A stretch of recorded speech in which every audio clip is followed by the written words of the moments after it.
ඉති වෙල්කම් කියලා පිළිගන්න DIXPC channel එකෙන් තවත් එක වීඩියෝ එකට මේ වීඩියෝ එකෙන් ගේන්න යන්නේ Mailmerge කරන හැටි Microsoft Office Word සහ Excel හරහා.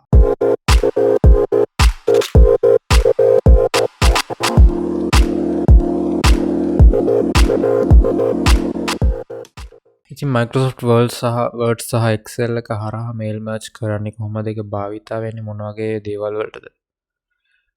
ඉස්සෙල්ලා මම භාවිතා වෙන දේවල් ටික කියලා දැන් මේ tool එක එහෙම නැත්නම් මේ ක්‍රමය භාවිතා වෙන්න ඕගොල්ලෝ bulk letters හදනවා නම් ඒ කියන්නේ ලියුම් ගොඩක් එකපාර ඔයගලන්ට නම date තව ඇතුලේ තියෙන දේවල් වෙනස් කරලා ගන්න ඕන නම් සහ ඔයගොල්ලන්ගේ අනිත් දේවල් වලටත් මේක පාවිච්චි කරන්න පුළුවන් කොහොම හරි මේකෙදි වෙන්නේ Excel එකේ තියෙන data ටික එක row එකෙන් row එකට අපිට ගන්න පුළුවන් එක page එකෙන් page එකට අපි බලමු මේක කරන්නේ කොහොමද කියලා දැන්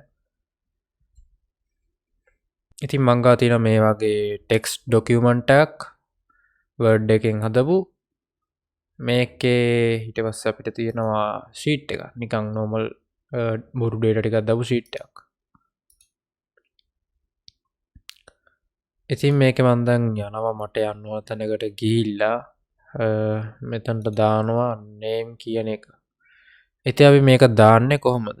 mailing කියලා තියෙන ඔයගලන්ට පේන ඇති මේ උඩින් mailings කියන එකට ගිහිල්ලා select recipients කියන එක ක්ලික් කරපුවාම use an existing list කියලා එනවා.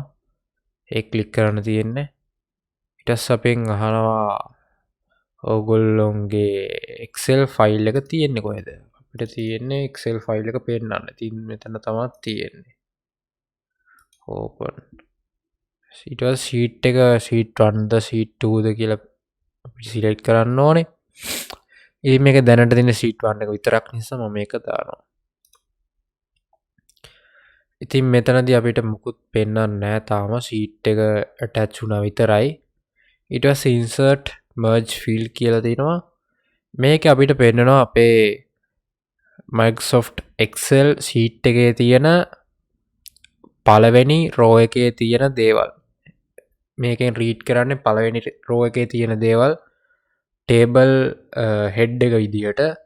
එතකොට table head එකේ තියෙන දේවල් අනුව තමයි මේකේ තියෙන දේවල් වෙනස් වෙන්නේ. ඉතින් ඒ අනුව name එක තියෙනවා. ඊට පස්සේ මම ආයි මේක මැද්දෙන් දා ගන්නවා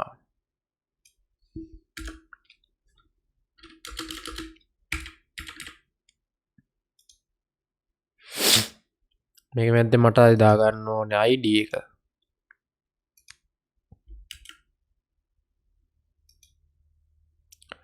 ඊට පස්සේ මම දා ගන්නවා ආයි තව තැනකින්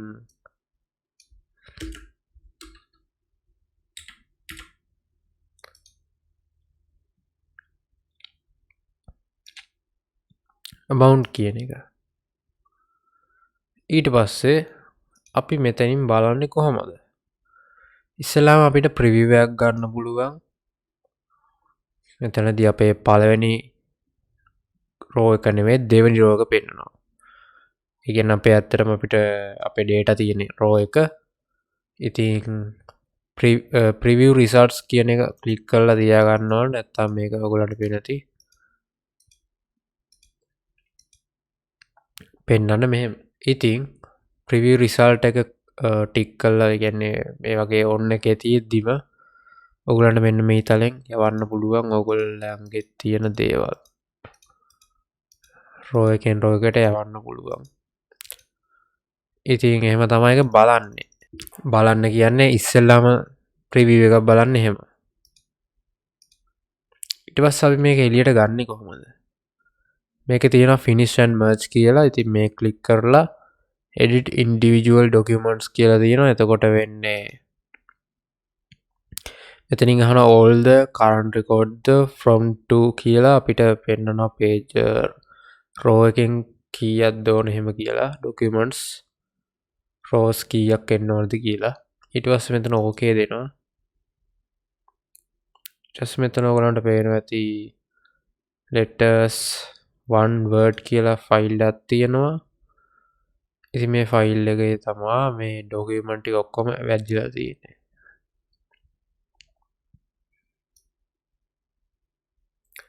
ඉතින් මේ වර්ඩ් එකේ pages 10ක එකේ ඉඳන් 10 වෙනකන් ටික තියෙනවා.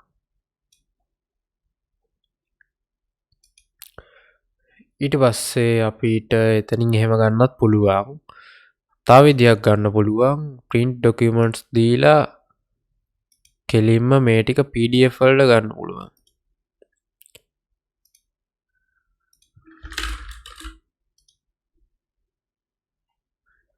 මෙන්න මෙහෙම එක බලන්න. ඉතින් ඔයගලන්ට පේනවානේ. මෙහෙම තමයි ඒක එන්නේ. PDF විදියට ගත්තම. ඉතින් මේ දේ තමයි මට ඔයගලන්ට අද මේ වීඩියෝ එකෙන් කියලා දෙන්න ඕනේ. ඉතින් අනිවාර්යයෙන්ම subscribe කරන්න අමතක කරන්න එපා. ඊළඟ වීඩියෝ එක හම්බෙමු. සුබ දවසක්.